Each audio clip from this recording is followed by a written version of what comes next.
Últimamente han surgido algunas preguntas. ¿Se acabará el petróleo? ¿Se acabará el gas natural? Las respuestas a estas preguntas dependen de la teoría que aceptemos acerca del origen del petróleo y del gas natural. En primer lugar, aclaremos que tanto el petróleo, o mejor dicho, los diferentes tipos de petróleo y el gas natural, constituido por metano, etano y otros alcanos, son hidrocarburos, o sea, compuestos de carbono e hidrógeno con algunas impurezas. Si consideramos que el origen es biológico, o sea, acumulación de organismos, lo que se denomina incorrectamente combustibles fósiles, tanto la existencia de petróleo como de gas natural estaría restringida a las cuencas sedimentarias. O sea, estaría limitada a una delgada capa discontinua en la superficie terrestre. Una capa que en general tiene un espesor de unos pocos cientos de metros, o a lo sumo varios kilómetros, que es algo así como la milésima parte del radio terrestre. La extensión de estas cuencas sedimentarias es de aproximadamente el 10 a 20% de la superficie del planeta, o sea, unos 50 a 100 millones de kilómetros cuadrados, según el criterio utilizado para clasificarlas. Las cuencas sedimentarias están formadas por acumulaciones de estratos o capas que en algunos casos son permeables o están fracturadas, y en esos casos tienen la capacidad de contener hidrocarburos como petróleo o como gas natural. Suele suceder que los hidrocarburos formados en el manto y en la base de la corteza tienden a ascender debido a su menor densidad que el agua y las rocas encajantes. Hay que recordar que tanto el petróleo como el gas natural son más livianos que el agua, que es el fluido que está casi siempre presente en el subsuelo sedimentario. En esos casos, las formaciones sedimentarias permeables o fracturadas que mencionaba anteriormente pueden ser las receptoras de los fluidos hidrocarbonosos ascendentes. Además, es importante señalar que las acumulaciones de petróleo y gas natural dependen también de que existan capas impermeables que puedan retener a los fluidos e impedir que se escapen al exterior. Considerando que se extraen cada año más de 30.000 millones de barriles de petróleo, o sea, 4.700 millones de toneladas métricas y 4 billones de metros cúbicos de gas natural, billones de 12 ceros, y que esa extracción ha existido por varias décadas, se puede estimar que bajo los términos de la teoría del petróleo biótico, su agotamiento es posible, incluso próximo.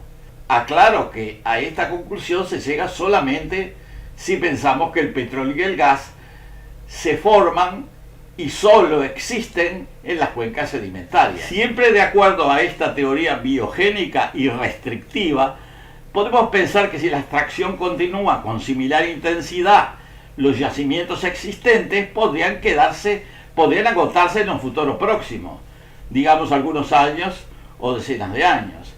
Sin embargo, si aceptamos la teoría del origen mineral de los hidrocarburos, las previsiones serían muy diferentes. En primer lugar, el origen del petróleo y el gas natural tendría lugar en la porción superior del manto terrestre, a una profundidad de 100 a 300 kilómetros. Allí es donde se dan las condiciones para que se combinen el carbono y el hidrógeno en forma estable. Esta situación sería más o menos continua y se extendería a todo el planeta a esa profundidad. La evolución natural de la corteza llevaría a que estos fluidos asciendan durante mucho tiempo, por ejemplo, millones de años, a través de fracturas que a veces se generan en la corteza, y terminen entrampándose en su ascenso si encuentran capas impermeables. En esas condiciones se pueden formar yacimientos tanto de gas natural como de petróleo. A lo anterior hay que agregar que hay yacimientos en explotación por mucho tiempo, incluso algunos a punto de agotarse, que podrían recargarse debido al continuo ascenso de fluidos provenientes de niveles inferiores. De acuerdo a esta teoría, la teoría mineral o abiótica, Los volúmenes de hidrocarburos existentes serían por lo menos 2 o 3 órdenes de magnitud superiores a las que se esperarían si los hidrocarburos se originaran a partir de restos orgánicos. La conclusión final es que en ese caso no habría problemas de agotamiento, ni del petróleo ni del gas natural, y que si hubiera problemas, estos solo se relacionarían con estrategias o técnicas vinculadas con la extracción. En efecto, aunque los volúmenes disponibles pueden ser casi inagotables, de todas maneras, para que haya extracción efectiva de petróleo y de gas natural, hay varias condiciones previas. En primer lugar, se deben localizar los yacimientos. Esto puede requerir estudios geofísicos, perforaciones e inversiones que permitan llegar a la explotación de los yacimientos. Algunos tienen limitaciones tecnológicas debido a las condiciones estructurales geológicas y pueden requerir innovaciones tecnológicas para que su explotación sea posible. Y finalmente, para que las decisiones y los planes de explotación se lleven a cabo, se necesita que los gobiernos y las empresas tomen decisiones económicas y políticas que no siempre se toman. En otras palabras, pensando en los términos de los hidrocarburos abióticos, los problemas de producción e incluso de agotamiento de los yacimientos, reitero, se pueden dar aún, debido a razones económicas, políticas y técnicas, más que por volúmenes existentes. A lo anterior habría que agregar que en el futuro es posible que se desarrollen nuevas fuentes de energía que sean económicamente más rentables y que podrían tener el efecto de desplazar el consumo de hidrocarburos. Por esa razón, no podemos decir que los hidrocarburos sean inagotables en términos económicos y tecnológicos. Tal vez la industria de extracción y procesamiento comience efectivamente a disminuir o tener menos importancia, a pesar de que todavía existan considerables volúmenes explotables. Trataremos de continuar hablando del tema en un próximo video.